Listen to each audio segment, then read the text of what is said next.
Hi, in this video we are going to study about some extra information of HTML which you will not find much in other tutorials.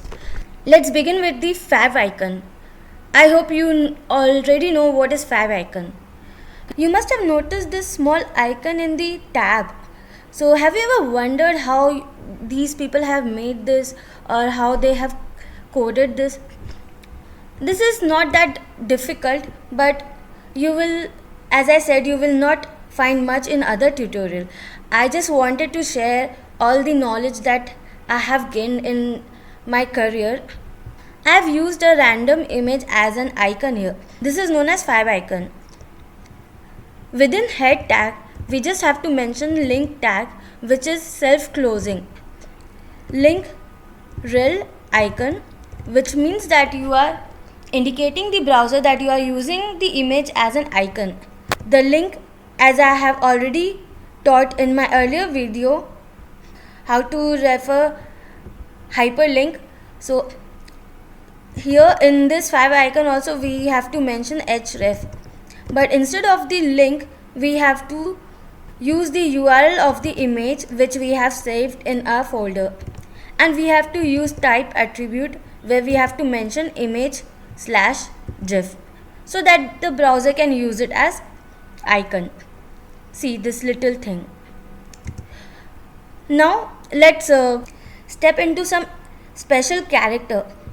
You must have also noticed this copyright icon, which you usually find it in the footer along with the year or the website's name.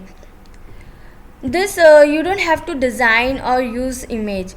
We have this special feature in HTML where we just have to write ampersand copy semicolon.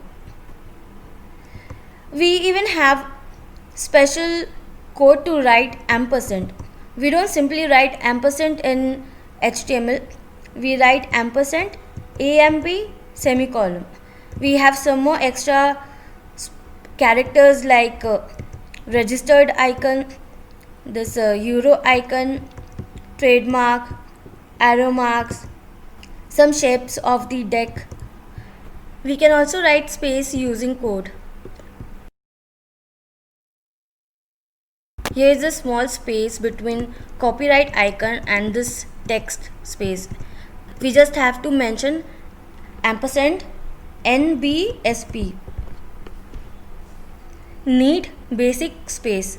This is the full form.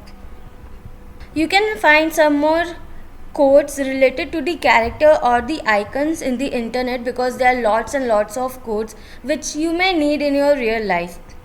That's all for this special extra information of HTML. Please like my video, subscribe to my channel, and do comment if you have any query. I am always there to help you out. Thank you.